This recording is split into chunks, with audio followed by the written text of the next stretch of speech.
Hi, this is my lecture on Chapter 2, Thinking Like an Economist. Okay, so,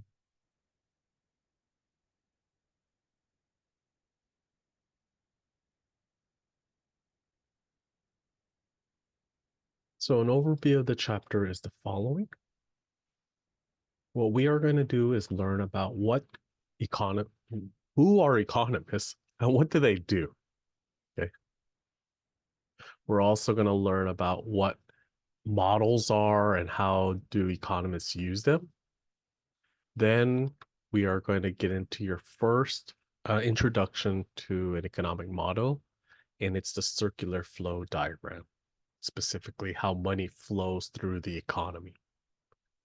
Next, we're going to learn about the production possibilities frontier. Specifically, economists use this tool, the production possibilities frontier, or I'm going to use this tool to illustrate four different concepts. Lastly, I'm going to talk to you about what is the difference between positive and normative statements and analysis. Okay, let's move on to the next topic.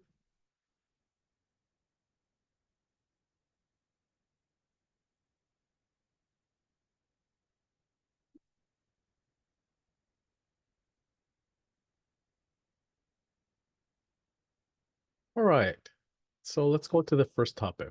Who are economists and what do they do? Okay.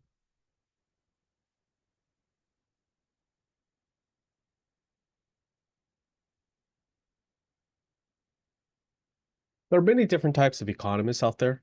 Once you get a degree in economics, whether it's a bachelor's, master's, or a PhD, there's a wide range of jobs you could get. For economists, including accounting and marketing and whatnot, I'm going to roughly group types of economists into three types: academic, government, and nonprofit foundation economists, and economic consulting or private uh, company economists at corporations. Okay. Academic economists, these are the ones that you see right now, the research school economists.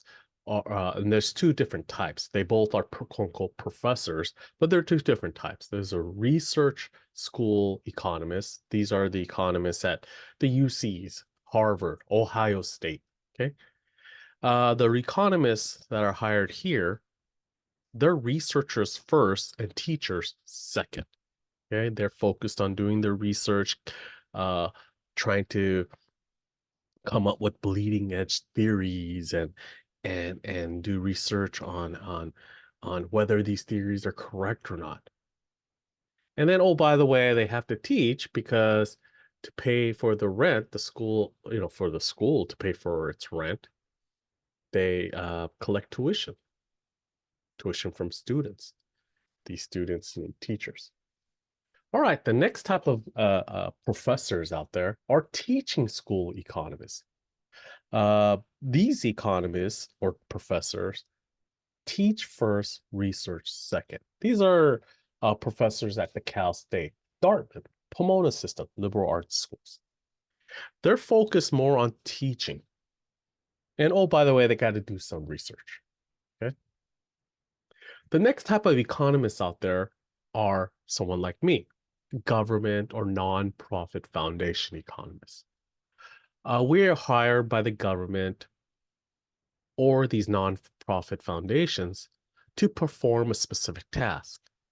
Okay, for example, BEA, BLS census hires economists to collect and maintain databases. However, these economists are also expected to do some form of research. Okay. Lastly, there's a third tranche of economists. These are economic consulting economists that work for economic consulting firms and economists that work for investment banks, corporations, etc. These economists are hired to maintain and create forecasts, perform economic analysis for their clients.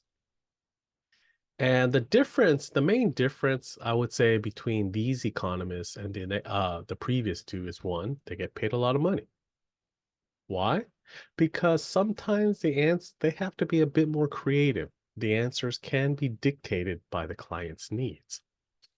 The first two economists, they quote unquote try to find the truth. There's really one answer, and that's what they look for, the quote unquote right answer. The last economists, though, they're hired by a client. Client has a specific objective in mind, and that truth can be dictated by that objective. All right, let's move on. But you get paid well, so don't worry. Um, let's move on. All right, so the research type economists, the economists that do some form of research, what do they exactly do?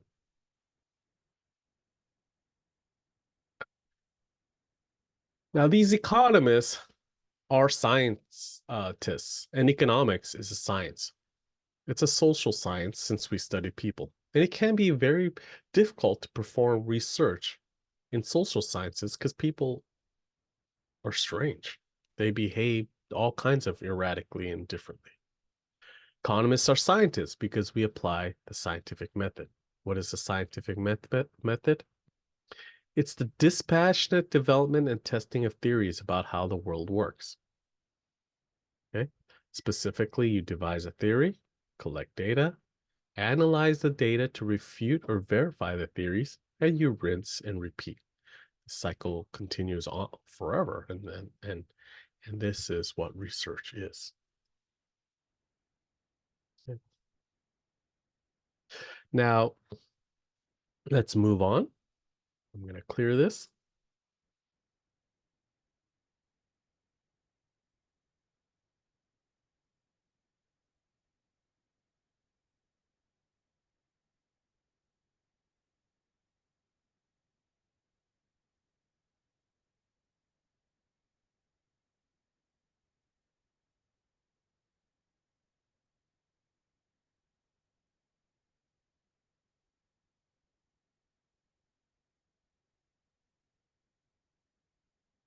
All right. As I stated earlier, in social sciences, conducting experiment is difficult. Especially, it is difficult for us in economics. Okay. And it's because we deal with people. If we want to look at economic phenomena such as losing a job, if someone loses a job, how much money, how little, or does the saving decrease? And if so, how much does it decrease? Do they borrow money? If so, how much do they borrow? Well, in order for us to answer this type of question, we could run an experiment. We get half the people in this class, bankrupt them, and see what they do. But that's illegal, right? Most likely that's illegal.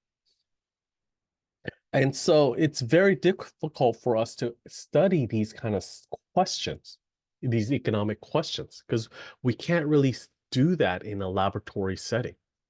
So what economists do is they look for and pay close attention to natural experiments in history. What is a natural experiment? A natural experiment is an event that shocks a group of agents without their control. And what is an agent? Buyers, laborers, countries, economic agents, people who make economic decisions without their control. The shock cannot be controlled by these individuals that we're going to study. And we examine what the research, what the reaction, if any, there was. Okay, for example, we had a massive recession in 2008. How did it affect the consumer savings habit? These consumers, not one consumers, they didn't trigger the recession. Okay, the average consumer, whoever that is, didn't trigger the recession, so they had no control over it. The recession occurred. What happened to their savings? What happened to their labor hours? They worked more. What happened? Firms, did they demand more workers? Did they demand less workers? If so, how much? Okay, another natural experiment we experienced a few years ago, the COVID shutdown in 2020. How did that affect these labor decisions, schooling decisions, etc., etc.? That's what economists do generally when we perform our research. Okay, a lot of us depend on natural experiments. Given this analysis, we may be able to generalize the results to a more global group. Okay, specifically, if we're studying, say, how this massive recession in 2008 affected consumers, well, we're narrowly focused on what happened to people in 2008. We may be able to generalize that result we find under certain circumstances to consumers as a whole, regardless of the year. Okay, let's move on. All right, let's go more to the meat of this chapter. And let's talk about what an economic model is.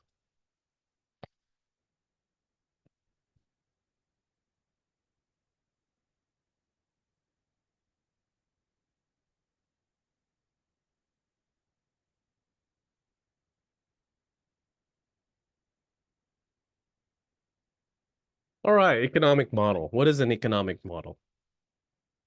It's diagrams, equations built with assumptions. Okay.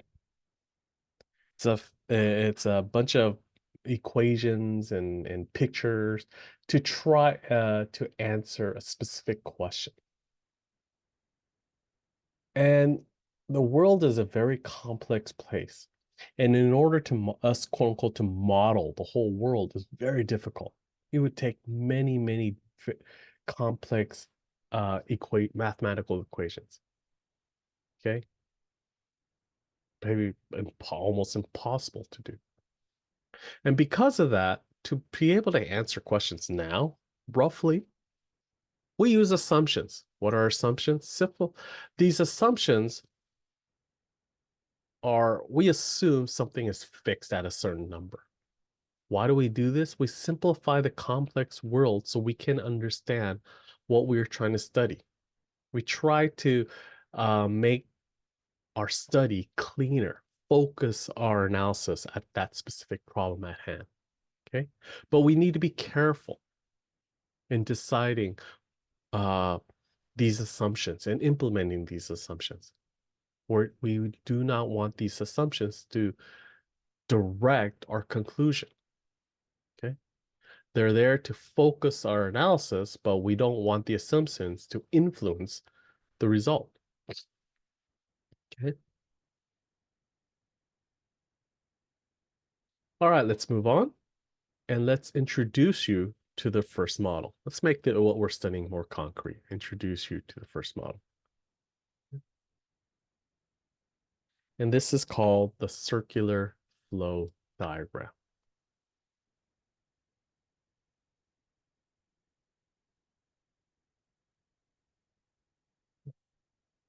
The circular flow diagram. It's a visual model used to show how money flows through the markets, how money flows through the economy, okay, between different decision makers. Okay, we use this to just to show students how money flows through through the country or through the economy. Okay.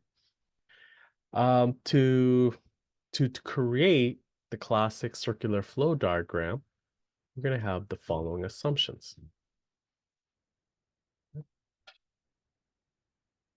One, two decision makers. Okay, two types of decision makers. Kind of said it here already. One is households, which I'm going to use HH for. And the second one is firms. Okay? And I'll just use F for firms. In the real world, there's more than just household and firms. There's banks. We're going to assume they don't exist. Okay? we're going to assume the following. Okay. One, two, households have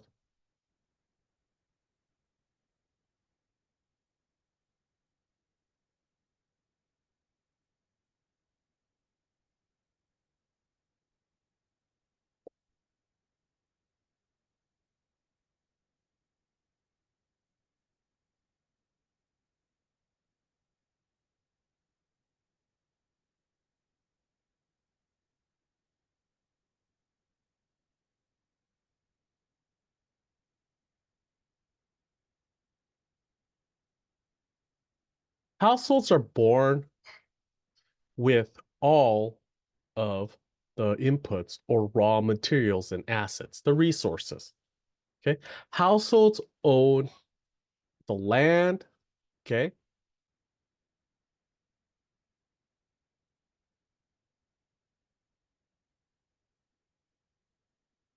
The land, labor, capital. Okay. They own all the land. Households are people, so we're the ones who supply the labor, and they own all the capital. And there's many different types of capital. There's physical. Okay. It's like the machines, the pizza ovens, the lawnmowers, the pickup trucks. There's the human capital is like knowledge. Okay. The knowledge to be a doctor, the knowledge to be a lawyer. Households own all that. And financial capital, we'll just lump it down into like fancy investment banking stuff. Okay. Wall Street stuff, money, basically. Okay. So households own all this. Okay. But households want households want outputs. So they have all the inputs, the raw material, the resources. They don't care. They want the outputs. They want the Ferraris. They want the white t-shirts. They want the whatever, tube socks. Okay. And then we got firms. Okay. They have ideas of outputs. They got ideas of how to make outputs, Ferraris and white t-shirts and tube socks. But they need the inputs. They need the land, labor, capital. They need to rent it or buy it or something from the households so they could make these ideas real and produce outputs. Okay? So this is the backdrop or the assumptions. And with this, we're going to develop our model. So I'm going to clear this, develop our model. So I'm going to put a box here. I'm going to put a box here. I'll put F here for firms and HH here for households. Okay. All right. And now I'll put a circle here. And I'm going to put a circle here. Households have inputs, firms need the inputs. So we're going to have one market, and it's the input market. Okay. We're going to have one market down here, the input market. Firms, okay, so let's talk about that input market first. Households, what they're going to do, change color as I can. They're going to take the inputs to the input markets. They're going to take all their land, the machines, and themselves to the input markets. Okay. And the firms, they're going to rent the machines, they're going to rent the basic employ the workers, and they're going to rent the land. Okay. Inputs. But this isn't free. Firms, they got to pay for the inputs. Now, households now have a bunch of money because they rented it out. They worked, they rented out the machines and the land and whatnot. So they have a bunch of money. Money doesn't make households happy. So remember, money doesn't make you happy. It's all the cool things that money can buy that makes you happy. So what the household wants is they want the Ferraris, the tube socks, and the white t-shirts. The firms, they use all the inputs and they make outputs. Okay. So they got a bunch of outputs, they take it to the output market. Okay. The firms, they take all the outputs to the output market, and the households, remember, they like the outputs. So they buy the outputs. And again, outputs are not free. They got to pay. They buy it with money that they made. Money goes to the firms. And this is the completion of the circular flow diagram. Okay. There are two needs. Households, quote unquote, need outputs. Firms, quote unquote, need inputs. There are two people with the inputs and the outputs. The households have the inputs. The firms have the outputs. Given that the firms need the inputs and the households have the inputs, we have the input market. Given that the firms have the outputs, or they make them, and the households want the outputs, we have the output market. And you could see how the firms and the household interact with each other through these two markets, the input and the output markets, to make money flow through the economy. This is the circular flow diagram. Okay. This is a very simple representation of the world. Again, we made a lot of assumptions. There's no banks. There's no international trade. Okay, and also there no households could work for other households. In real life, a household can work for another household. Person could go around mowing lawns for somebody else. Person could babysit for someone else. That's a household working for another household. We don't allow this here. Okay. Those kind of complexities, international trade, banks, and households working for other households, we assume that doesn't exist just to focus on the question at hand. Remember what the question is, trying to teach students how do money flow through the economy. Okay? Just to focus on that, we could assume these other things away to not make this model too complicated. All right, we're done with the circular flow diagram. Now let's go to production possibilities frontier.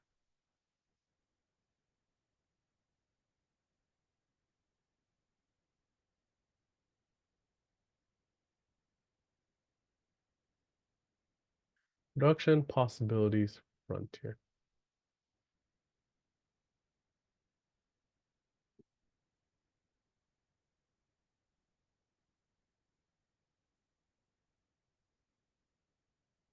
The production possibilities frontier is a model that's drawn in the coordinate system.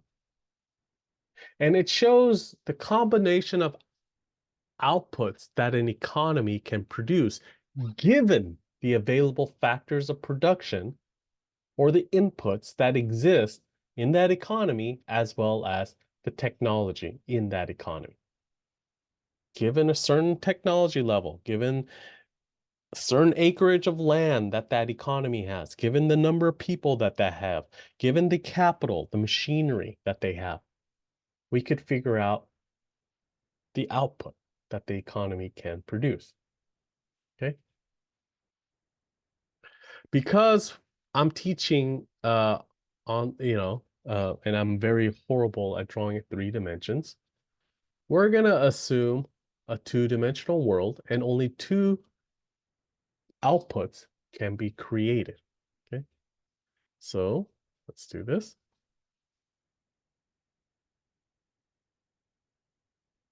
We're going to draw an XY graph. On the x-axis, we're going to do the quantity produced of one good, say guns. On the y-axis, the quantity produced of a second good, let's say pizza. Okay, so this economy can produce guns and pizza. And we're going to assume, as stated earlier, that they have a certain amount of factors of production. The inputs or factors of production,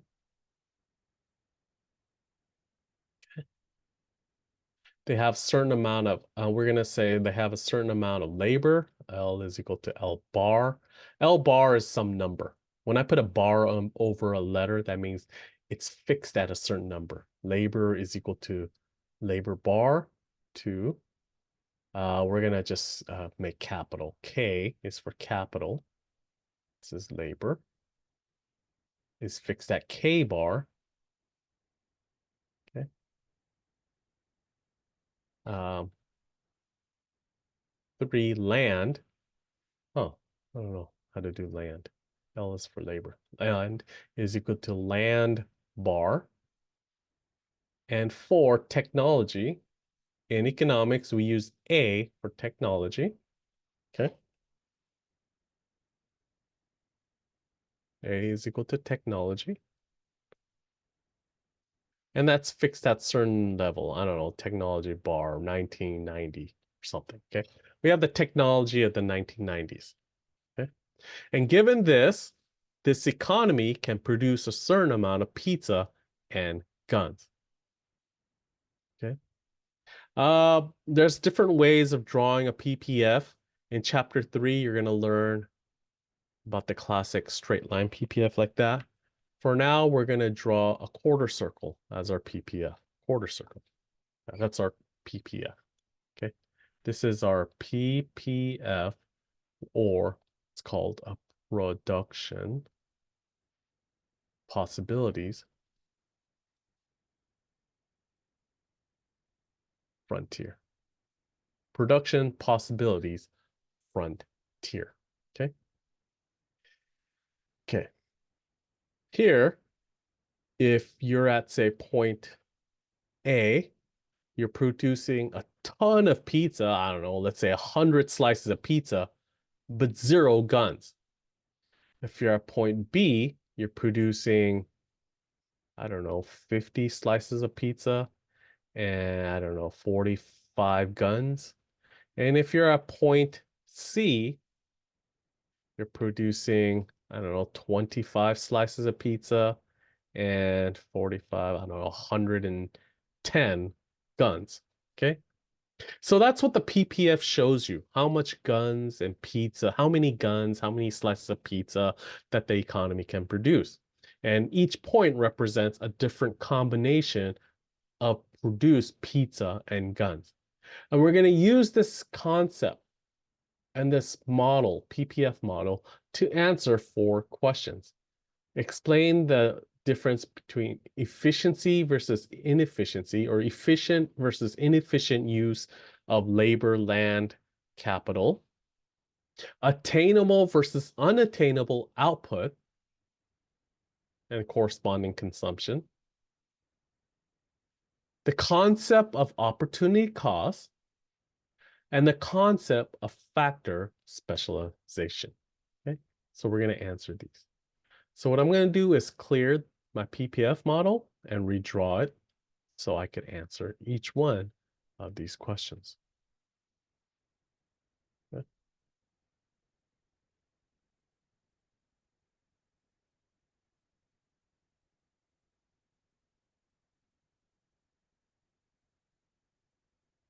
Okay, let's do this.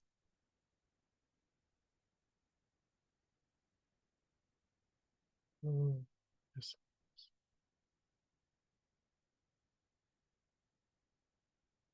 Okay. Here's quantity of, I think I had guns on the bottom, and quantity of pizza. These are the 2 products this company can make. I mean, a country can make. There's a quarter circle, my PPF. Okay. All right. So let's try to explain the first concept, efficient versus inefficient use of these inputs or the factors of production. Let's say we're at point A. The economy is currently at point A. It's producing at point A, uh, I don't know, 40 slices of pizza and 40 guns. Okay. Well, if it's at point A, it's producing that. Point B is right here. At point B, it could produce, say, 60 slices of pizza and 60 guns. Okay. Well, this is the PPF. And what the PPF provides is the boundary of attainable production by the country given these factors, given the amount of factors that they have. Okay. So specifically, a country can produce up to this black line or the PPF. It can produce up to point C, point D, and point F, and point E. It cannot produce point G. Okay. So if we can produce up to this boundary here, is A efficient use of resources? No, it isn't. Because at A, we have these resources and we're producing only 40 pizzas and 40 guns. We could produce at point B, which is 60 pizzas and 60 guns. So if we're at point A, we're not efficiently using these resources because we could do better. We could produce more of both. What that means is if we're at point A compared to point B, some of the land, some of the labor, some of the capital is not being used. They're unemployed, okay, at point A compared to B. If we employ more of these factors of production, we can move from A to B. Better yet, even B, we're not efficiently using our resources. We could move from B to, say, C. Okay. At point C, we are efficiently using your resources. Specifically, any point within or inside the production possibility frontier is an inefficient use of resources, any point inside, because we could do better. All of these points right here is better than B. C is better than B. Any point inside the PPF is an inefficient use of resources. At any point on the PPF is an efficient use of resources. Okay?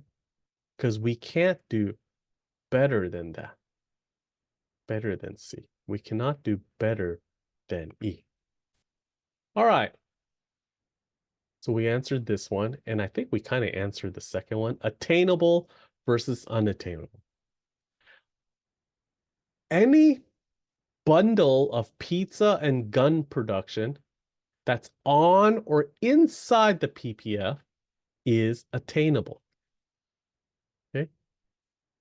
Any bundle of guns, so any point on the PPF or inside is attainable. Any point outside the PPF is unattainable by this country, given the resources and the technology that they have. If you change these, they can be, point G can be attainable. Okay. So if a country right now is producing at, say, point C, then it's eating at point C. Specifically, this country is producing at point C. It is eating or consuming, no, not 60, 100 guns, because it's more than 60, and here's 60, and 120 slices of pizza. Okay. Because this country is not trading, that's something we're going to discuss later in a different chapter. Whatever it produces, it eats. So it's producing 120 slices of pizza, 100 guns. That's what it consumes. Okay. All right. Next, let's talk about the concept of opportunity cost. So let me clear this.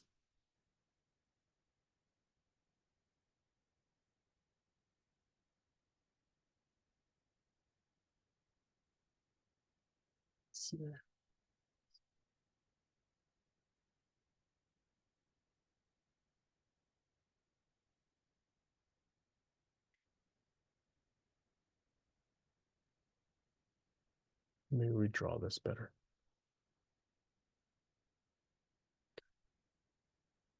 Concept of opportunity. Where's the quarters? Oh, geez. I don't want it layered up.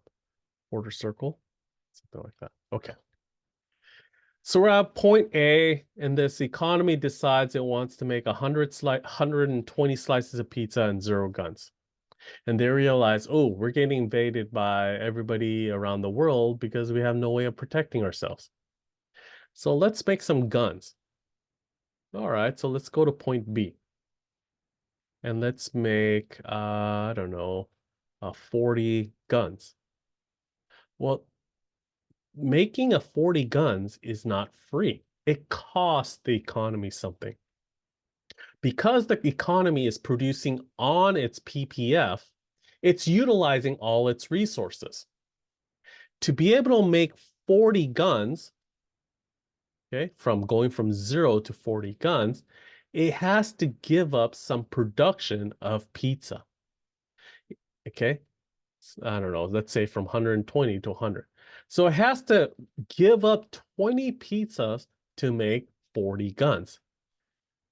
The opportunity cost of the 40 guns is 20 slices of pizza. The cost for the economy to produce 40 guns is 20 slices of pizza, and that's the opportunity cost. Okay, now let's do the last one, factor specialization. Okay. Oh, jeez. Okay, so got 4 points. So we have point A, point B, point C, point D. Point A has 120 slices of pizza, 0 guns. Point B has 100 slices of pizza, 40 guns. Point C has, that's 100 here. It looks like about 30 slices of pizza and 110 guns. Point D has 120 guns and 0 slices of pizza. Okay. So now let's talk about the factor specialization. In the real world, some of us are better at doing certain things compared to others. Tom Brady is a really, really good quarterback, not very good nose tackle. Okay. So we're going to have certain people who are better at making guns, and we're going to have some machines that are better at making guns than, say, pizza. And we have other people who are very good at making pizza, but suck at making guns. So let's look at point A. We're at point A, we're making 120 slices of pizza. And we moved to point B. We basically gave up about 20 slices of pizza and we got 40 guns. Why is that? We didn't give up 20. So for every 1 pizza we gave up, we got 2 guns. That's a pretty good deal. Why is that? That's because when we're at point A and we're moving to point B, and the firms are trying to realize, oh, we got to make more guns, they take the best gun making machines and the best gun makers. Okay, these are the ones that volunteer first to make guns. They're the ones that seek out the opportunity to make guns first. They sucked at making pizza. Maybe there's some guy who worked 40 years at a Beretta plant. He sucks at making pizza, but he's very good at making guns.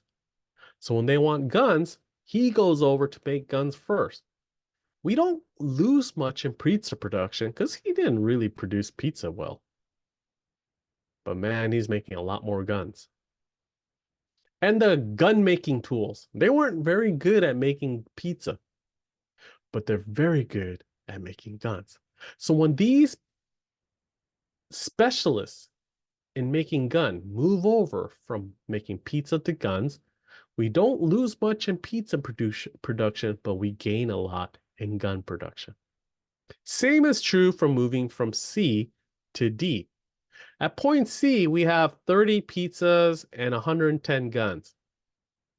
For whatever reason, maybe we're in a war, we realize, oh my God, we got to give up all our pizza production, just focus on guns. To get the last 10 guns, we had to give up 30 pizzas. Why is that? Because at point C, the best pizza chefs, the best pizza ovens, they were sitting there making their pizzas. They suck at making guns, but very good at making pizza. Now we told them, stop making pizza, make guns. We gave up this massive pizza production just to eke out a very little gun production. You could see how this production possibility frontier can be used to explain these four economic concepts: efficient versus inefficient use of resources, attainable versus unattainable production and consumption, the concept of opportunity cost, and now the concept of factor specialization. Okay, we're done with the PPF. Let's move on.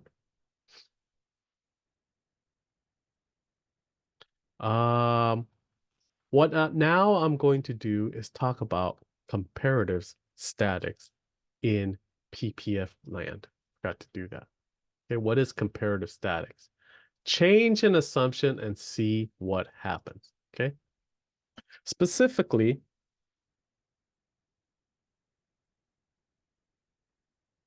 I drew this PPF for quantity of pizza and quantity of guns with a specific amount of factors of production.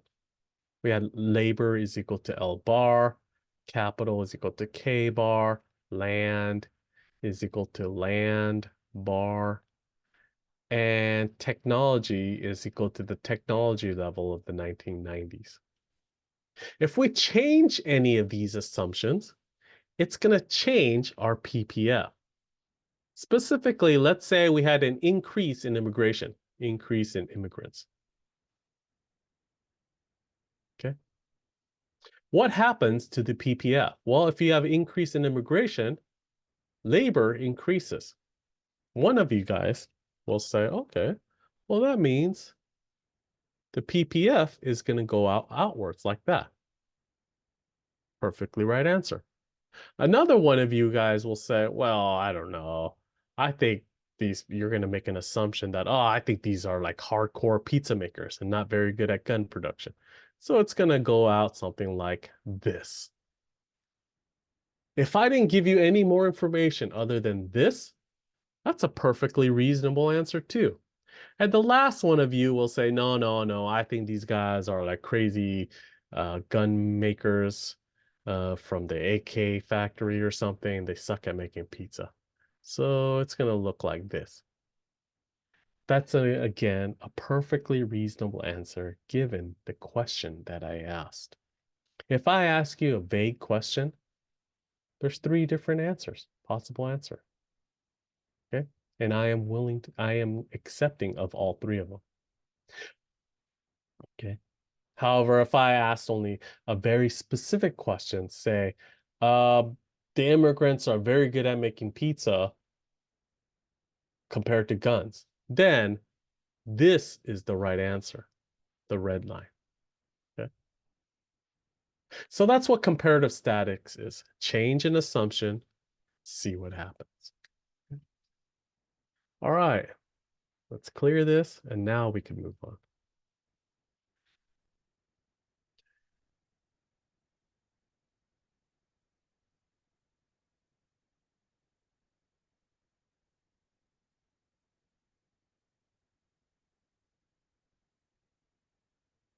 I'll put two topics up here: the difference between micro and macroeconomics, And the last major topic,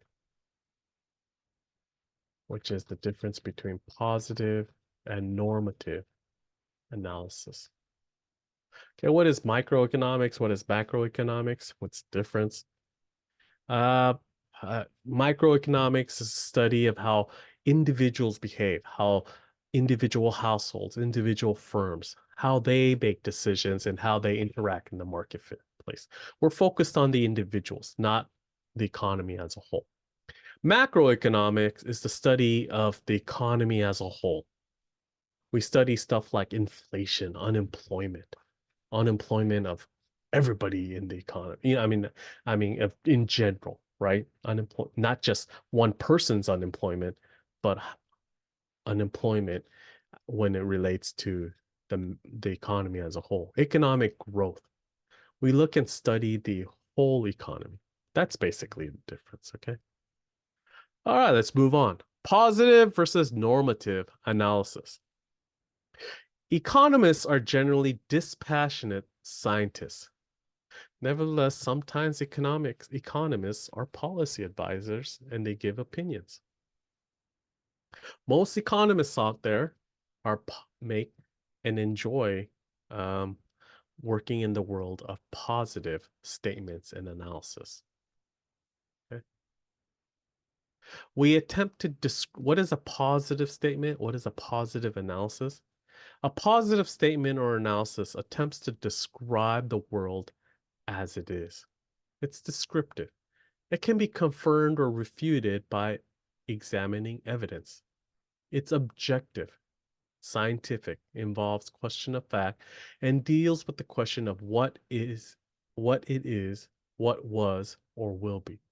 Or what do I mean by all that? What do I mean by confirm or refuted by examining evidence? Okay, this is a positive analysis. Let's say I come in and I say, or a positive statement. The well, let me describe normative first. What is normative analysis or normative statement? It attempts to be prescriptive, opinionated, how the world should be, subjective, involves opinions and value judgments, deals with the question of what ought to be, what should be. The difference between positive and normative is it's really hard to debate and and test a normative assertion. Okay. So let's talk about this in more detail with examples. A positive statement or analysis is the Chevron station down the street charges $55.35 per gallon of gas. That's a positive statement. It's descriptive. You can confirm or refute this by evidence. You can go, what? That doesn't sound right.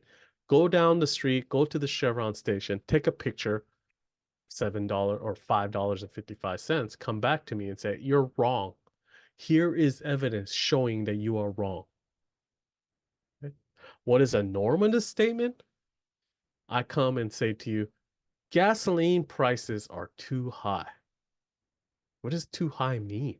Compared to what?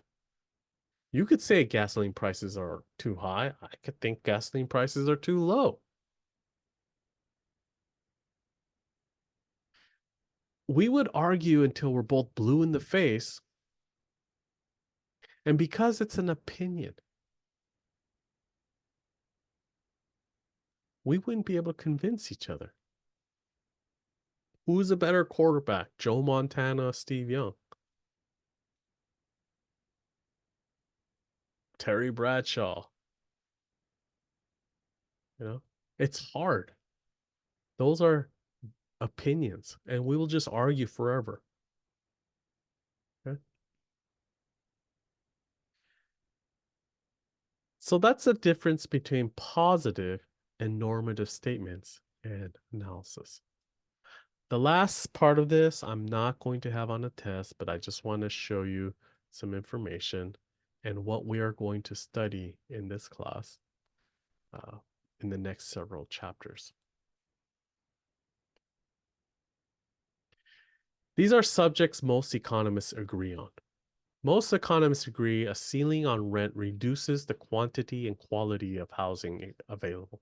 Yeah, 93% of the economists poll agree that rent control is kind of bad. Most economists agree, and we're going to study that. Why? Why is it bad? Okay. Most economists agree that tariffs and import quotas usually reduce general economic welfare. Yeah, most economists believe free trade is best trade. Most economists believe that the United States should not restrict employers from outsourcing work to foreign countries.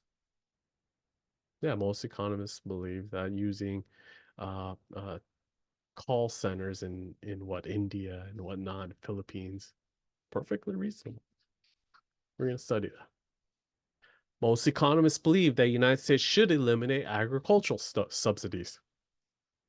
If an industry is has so many sellers that the sellers needs to be subsidized, maybe there's a problem there in that market. Most economists believe that cash payments increase the welfare of recipients to a greater degree than do transfer in kind of equal cash value. What does that mean? A fancy statement? It means most economists believe that giving someone $100 will likely make that person happier than giving that person $100 worth of peanut butter or canned baked beans or Pokemon cards. Okay. Most people like cash and they'd rather have cash than hundred that the value, the $100 in stuff. Why? Because me as a recipient, I'd rather get cash because now I could figure out what I want to get. You don't know me. Maybe I'm allergic to peanut butter. Okay. Most economists believe that the redistribution of income in the United States is a legitimate role for the government. Yeah, most economists believe that we should set up safety nets to help those that cannot help themselves.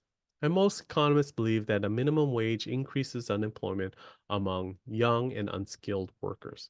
Minimum wage rate is there to help young and unskilled workers, and it actually increases the unemployment rate, employment of those same workers it's trying to help. Okay, most of this we're going to study in the coming chapters. This is the end of chapter 2. Have a good night.